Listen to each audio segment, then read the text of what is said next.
Dhanik Bharat Educational Institutions, Inter, IIT, JEE, NEET, admission opened. పశ్చిమ గోదావరి జిల్లాలో అమానుషం చోటు చేసుకుంది. పాలకొల్లు మండలం లంకల కోడేరు గ్రామంలోని ప్రభుత్వ స్కూల్ పీటీ సార్ వెంకట్ సురేష్పై పూర్వ విద్యార్థి దాడి చేశాడు. సరిగ్గా చదువుకొని బాగుపడరా అని చెప్పిన పాపానికి టీచర్పై కక్ష పెంచుకున్నాడు ఆర్యదీప్ అనే స్టూడెంట్.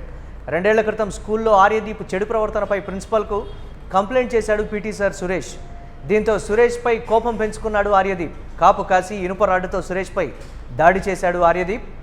దాడిలో సురేష్ తల, చెయ్యి, మెడపై తీవ్ర గాయాలైనట్లుగా కూడా ఈ నేపథ్యంలో తెలుస్తోంది.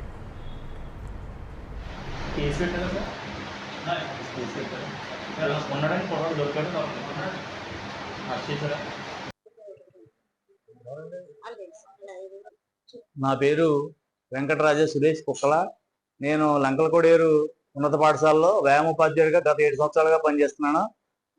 నిన్న 5 గంటలకి హెచ్ఎం గారి యొక్క ఆదేశాల మేరకు ప్రభుత్వం వారు పెట్టిన బడి పిలుస్తుంది కార్యక్రమంలో భాగంగా గత 7 రోజులుగా అన్ని గ్రామాలు తిరిగి నిన్న కోడిదుంప గ్రామానికి రావడం జరిగింది. ఆ గ్రామంలో పూర్తి అయిపోయిన తర్వాత, ఆ బడి పిలుస్తుంది కార్యక్రమం పూర్తి అయిపోయిన తర్వాత తిరిగి వెళ్తున్నప్పుడు సోడదాసి ఆర్యదీప్, ఆ పూర్వ విద్యార్థి 2 సంవత్సరాలు మా స్కూల్లో చదువుకుని వెళ్ళిపోయి బయటికి అతను దారి కాసి నన్ను తల మీద బలంగా ఒక రాడ్ తోటి కొట్టడం జరిగింది. అదేవిధంగా బ్లేడ్ పట్టుకుని మెడ మీద కోయడం జరిగింది. అదే 2 దెబ్బలు అదే రాడ్ తీసుకుని మళ్ళీ కొట్టడం జరిగింది. కొట్టింది కాకుండా వాళ్ళ నాన్నగారు అంటే ఏంటంటే, మా పిల్లవాడిని వదిలేండి, ఆ మేస్టర్ని చంపేస్తాడు మా ఓడు అని చెప్పడం కూడా జరిగింది అక్కడ అందరూ సమక్షంలోను. అదేవిధంగా రాడ్ తీసి కొట్టినప్పుడు ఆ రాడ్ని మాకు ఇచ్చేయండి, ఆ రాడ్ హ్యాండ్ ఓవర్ చేసేయండి అని చెప్పి చెప్పడం, మా మీద దౌర్జన్యం చేయడం. 108 అంబులెన్స్ డ్రైవర్ గారు కూడా గట్టిగా మాట్లాడి ఆ రాడ్ ని పట్టుకొచ్చి పోలీసులకు హ్యాండ్ ఓవర్ చేయడం జరిగింది. 10వ తరగతి మా స్కూల్లో చదివినప్పుడు మధ్యాహ్న భోజన పథకంలో భోజనం తింటున్నప్పుడు చిన్నపిల్లలు ప్లేట్లో భోజనం పెట్టుకొస్తే వాళ్ళతో పాటు వాళ్ళతో ఏంటంటే ఈయన కూడా దాంట్లో ఈ పదార్థాలు తినివేయడం, వాళ్ళని రెక్లెస్ గా ఇచ్చేయడం, వాళ్ళని ఇబ్బంది పెట్టడం చేసి ఆ భోజనం తినేవాడు. హెచ్ఎం గారు నన్ను ఈ రకంగా ఎవరైనా కనుక భోజనం తింటే కనుక నాకు కొద్దిగా తెలపండి అంటే ఈ అబ్బాయిని తీసుకెళ్లి హెచ్ఎం గారు చెప్పాను. ఆ చెప్పిన క్రమంలో నా మీద కక్ష పెంచుకుని వాళ్ళ అమ్మగారు నాన్నగారు వచ్చి నా మీద దౌర్జన్యం చేయడం జరిగింది. స్కూల్లో పాఠశాలలోని ఉపాధ్యాయులు అందరూ ఉన్నారు, అందరూ చూశారు. ఆ గొడవని, ఆ కక్ష పెట్టుకుని ఆ గొడవ నిన్న రాడ్ తీసుకుని బలంగా నిన్న 8 గంటలకి బగ్గేషన్ సెంటర్ లో నేను బడి పిలుస్తున్న కార్యక్రమం ముగిసిన తర్వాత వెళ్తుంటే, నేను ఆ సిహెచ్వి రమణారావు గారు పక్కన వెళ్తుంటే నన్ను రాడ్ తీసుకుని దౌర్జన్యంగా నెత్తి మీద కొట్టడం జరిగింది. అదేవిధంగా చేతి మీద చేతి కొడితే చెయ్యి విరిగిపోయిందండి. గురువు మీద దాడి చేసినటువంటి పూర్వ విద్యార్థి ఒక అమానుష ఘటన అని చెప్పాలి. దీనికి సంబంధించి మరిన్ని అప్డేట్స్ మా కరెస్పాండెంట్ సాయిరామ్ అందిస్తారు. సాయిరామ్, ఏంటిది ఈ ఘటనని ఏ విధంగా చూడాలి? దీనికి సంబంధించి బాగా చదువుకొని బాగుపడు అని సూచించిన పాపానికి నా మీద దాడి చేశాడు, నా చెయ్యి విరగొట్టాడు, తల పగలగొట్టాడు, తల్లిదండ్రులు కూడా దీన్ని సపోర్ట్ చేశారంటూ కూడా ఉపాధ్యాయుడు చెప్తున్నటువంటి తీరు ఏంటి? స్థానికంగా ఏం చెప్తున్నారు ఈ ఘటనకు సంబంధించి? మళ్ళీ పశ్చిమ గోదావరి జిల్లా పాలకొల్లో సంచలనం రేపిన ఘటనపై చెప్తున్నా. ఇప్పుడు 2 ఏళ్ల క్రితం సక్రమైన మార్గంలో నడుచుకోవాలి దాన్ని సూచించిన ఉపాధ్యాయుడిపై కక్షపూరితంగా పెంచుకున్న పూర్వ విద్యార్థి మంగళవారం రాత్రి దారుణంగా దాడికైతే పాల్పడిన ఘటన స్థానికంగా అయితే కలకలం రేపుతుంది. పాలకొల్లు మండలం లంకలకోడేరు గ్రామానికి చెందిన జడ్పీ ఉన్నత పాఠశాలలో వ్యాయామ ఉపాధ్యాయుడిగా పనిచేస్తున్న కుక్కల రాజా వెంకట సురేష్ ప్రభుత్వం బడి పిలుస్తుంది అనే కార్యక్రమంలో పాల్గొని తిరిగి ఇంటికి వెళ్తుండగా బగ్గేశ్వరం సమీపంలోని వంతెన వద్ద ముందుగా అడ్డగించి సోడా దాసి ఆర్యదీప్ అనే పూర్వ విద్యార్థి ఇనుప రాడ్డుతో తలపై దాడి అయితే చేశాడు. రాడ్డును అడ్డుకునే ప్రయత్నంలో ఒక్కసారి కంకర రాయితో దాడి చేయడంతో సురేష్ మాస్టర్ తలకు, అదేవిధంగా చెయ్యి, మెడ భాగాల్లో తీవ్ర గాయాలయ్యాయి.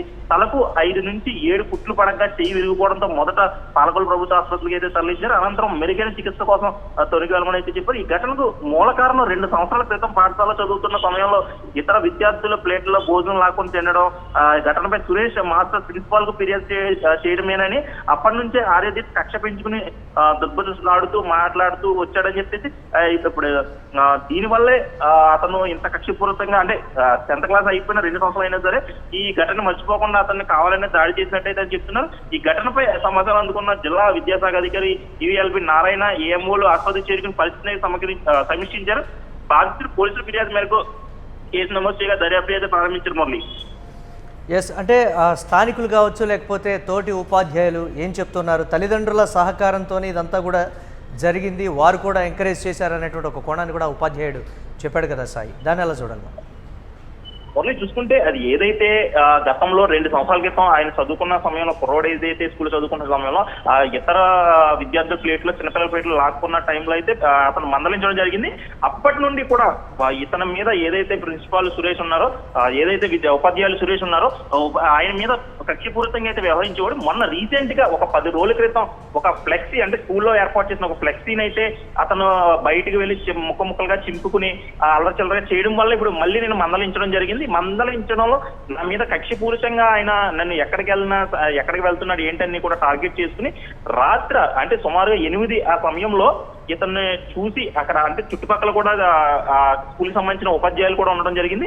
వారు ఉండగానే అతని మీద విచక్షణారహితంగా అతను ఒక రాడ్ తీసుకుని తలపైన కొట్టడం జరిగింది. వెంటనే ఒక రాయితో ఒక పీక మీద కూడా నాటు పెట్టడం జరిగింది. అదేవిధంగా ఆ రాడ్ తో మళ్ళీ కొడుతున్న సమయంలో ఇదైతే చేయి అడ్డు పెట్టుకున్నారు. కానీ వెంటనే వారి తండ్రి కూడా వచ్చి మీరు మా అబ్బాయిని ఎటువంటి పోలీస్ కేసు పెడితే మాత్రం మా అబ్బాయి ఊరు కూడా బయటకు వచ్చిన తర్వాత మళ్ళీ మిమ్మల్ని చంపేస్తాడు అన్నట్టు కూడా వారి తల్లిదండ్రులు కూడా చెప్పారని చెప్పేసి మాస్టర్ చెప్తున్నారు. ఇలాంటి ఘటనలు ఇటీవల కాలంలో కూడా పెరుగుతున్న ఆందోళన కలిగిస్తుంది మురళి. ముఖ్యంగా కేవలం ఒక నెల రోజుల క్రితమే మనం చూసాం కృష్ణా జిల్లాలో వీరవెల్లి గ్రామంలో కూడా ఒక చెడు వ్యసనాలు బానిస అవుతున్నాడని చెప్పి మందలించిన ఉపాధ్యాయుడిపై ఒక విద్యార్థి దాడి చేసిన గుర్తు చేసుకోవచ్చు. ఎందుకంటే విచక్షణారహితంగా కూడా దాడి చేసేటప్పుడు ఇప్పుడు ఈ రోజు చూసుకుంటే పాలకొల్లో మరోసారి ఉపాధ్యాయుడిపై ఇలాంటి దాడి జరగడం సమాజం అసలు ఆలోచింపజేసే విషయం అనుకోవచ్చు. తల్లిదండ్రులు పోలీసులు ఘటనకు సంబంధించి కేసు నమోదు చేశారా? ఎవరైతే ఆ విద్యార్థి ఉన్నాడో అతన్ని అదుపులోకి తీసుకున్నారా? మీరు చూసుకుంటే మురళి ఇప్పుడు ఏదైతే విద్యార్థి ఉన్నాడో ఆయన ఇంకా మైనారిటీ వల్ల అతని మీద సరైన చర్యలు తీసుకోలేకపోతున్నారు. కానీ దీని మీద ఖచ్చితంగా విచారణ జరిపి అతనికి ఏం చేయాలని ఆలోచించి వాళ్ళ తల్లిదండ్రుల సమక్షంలో కూడా అతను కౌన్సిలింగ్ ఇప్పించి అటు బాధ్యతల దగ్గర నుండి కూడా ఇన్ఫర్మేషన్ ఇచ్చిన ఆయన ఏమి అతనికి ఆయనకి న్యాయం జరిగే విధంగా కూడా పోలీసు అధికారులు అటు మాట్లాడతామని చెప్పేసి కూడా హామీ ఇచ్చి ప్రస్తుతానికైతే ఏదైతే బాధ్యతలు ఉన్నాడో ఆయన హాస్పిటల్లో ఉన్న నిమిత్తం ప్రస్తుతానికైతే అతను ఏమీ మాట్లాడని సిచ్యువేషన్ వల్ల ఇప్పుడు ప్రస్తుతానికైతే కేసు నమోదు చేసి దర్యాప్తు మాత్రమే చేస్తారు. ఇతను ఆలోచన విధానం బట్టి వాళ్ళు ఏం చేయాలని తర్వాత ఖచ్చితంగా చేసి దర్యాప్తు ఖచ్చితంగా చర్యలు తీసుకుంటామని అని చెప్పేసి పోలీసు అధికారులు కూడా చెప్తాను Murali. Right, thanks for updates Sai. ఇక పశ్చిమ గోదావరి జిల్లాలో చోటు చేసుకున్నటువంటి ఈ అమానుష ఘటనకు సంబంధించి బ్రేకింగ్ న్యూస్ చూస్తున్నాం. పాలకొల్లు మండలం లంకల కోడేరు గ్రామంలోని ప్రభుత్వ స్కూల్ పీటీ సార్ వెంకట సురేష్పై పూర్వ విద్యార్థి దాడి చేశాడు.